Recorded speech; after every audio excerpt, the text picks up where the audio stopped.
There's a story that Jesus tells about one guy was given 1 unit of measure of money to reinvest. Another guy was given 2. Another guy was given 5. And Do you ever think that, we make it a little too binary with some of this stuff? Obviously, we have some Looney Tunes in Congress today. We've always had Looney Tunes in there. There's no doubt about that. But sometimes it feels like, especially looking at the political divide we've had since the social media era started, like everything is labeled. You're either far right or far left. Do you think there are still people that exist? Maybe they're not great because they're in Congress, but you think there's still people that exist in Congress that aren't necessarily either one of those labels, meaning they're more moderate? yeah, probably. I would say my frustration with members of Congress, House and Senate, is how little experience they've had in life or outside the United States. Touring. I always find it funny when people are going to run for president and they do a trip abroad Right. to say they're going to bolster their foreign policy credentials. Like, really? What have you been doing for the first 50 years of your life that you're just now curious enough to go abroad? It's there's a lot of very unserious people that are put in positions of responsibility, both elected and appointed. So I would agree with that. I think I was talking with someone yesterday. I won't use names, but I was talking with one guy who's done some shit, seen some shit. He was telling me about another dude who's well known, and he's like, this guy worked behind a desk for 30 years. He never went. He was talking about all the different places he went and the missions he did and whatever. He's like, he never went to any of these places. He didn't see it, and yet he was telling us how to do it. And that seems to be, as someone who's never been in Washington, D.C. or seen that like you have, that does seem to be a very common occurrence within the bureaucracy. when you look at the people that built the British Empire, or for that matter, that built the American colonies, think about a guy like Miles Standish or John Smith. You think about how America was founded. It was not founded by the British Army. It was founded by companies, effectively listed on the City of London, kind of a joint exchange. Massachusetts Bay, Plymouth, Jamestown colonies were companies funded by London-based investors to go grow tobacco, look for gold, look for tall timber to make masts for, Her Majesty's ships. And think about a guy like Miles Standish or John Smith. John Smith was previously an English soldier, and then he went to work against the Turks. I think he was captured, imprisoned. He beheaded an enemy in a jousting match.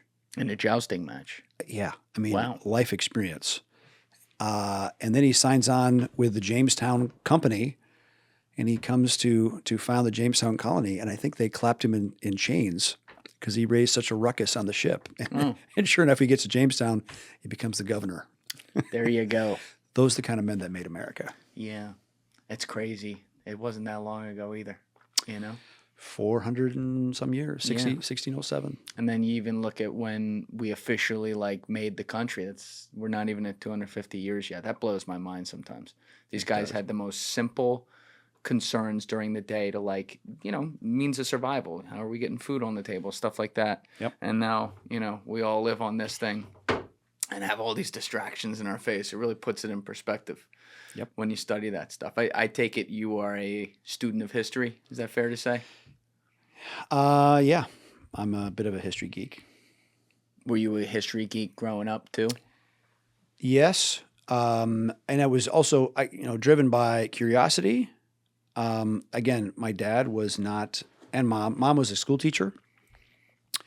We were expected to do well in school, expected to study hard. And, there was an old New Testament parable, the parable of the talents, right? Too much is given. There's a story that Jesus tells about one guy was given 1 unit of measure of money to reinvest. Another guy was given 2. Another guy was given 5. And long story short, the guy that's been given 5 invests it well and does well. The guy that invests 2 hides it, right? and doesn't make the most of it. What was kind of pounded into us from the beginning is you're given much, do much with it. Right. And so I loved history. I remember going to Normandy as a kid in 1980. Whoa. In the beaches and all the rest. And I was as the 11-year-old, I was a tour guide for the family, and so paid attention wherever we did travel, kind of what battles, and my kids still give me shit about going to a certain place and say, "All right, anybody tell me what happened here?" So then they would start reading ahead where we were going to try to crash in the test that they knew would be coming from Dad. What was it like being at Normandy at 11? Well, think about that. That was only it was 36 years later. Mm-hmm. We are well past 36 years after 1980. Yeah. So I was closer to the actual invasion. It was humbling, and you see all the white crosses lined up. And you could still see big pockmarks and gouges out of the bunkers from Allied shelling. What Spielberg portrayed in Saving Private Ryan was very accurate. Yeah.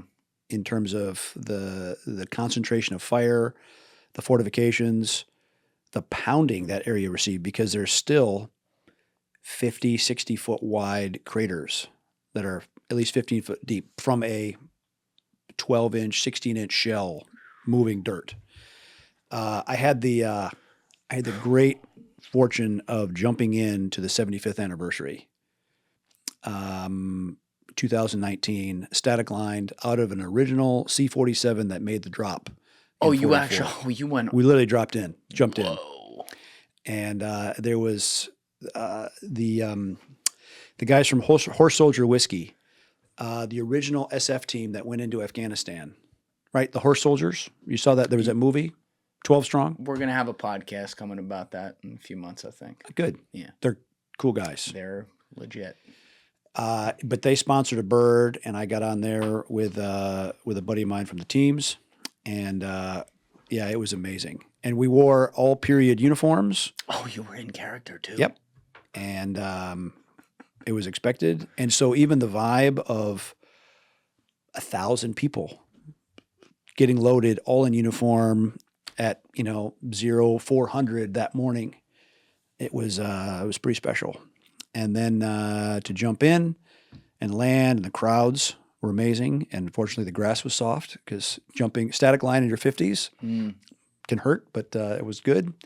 And then being true to our origins, my buddy and I went and swam off of Utah Beach. Whoa. And it was cold.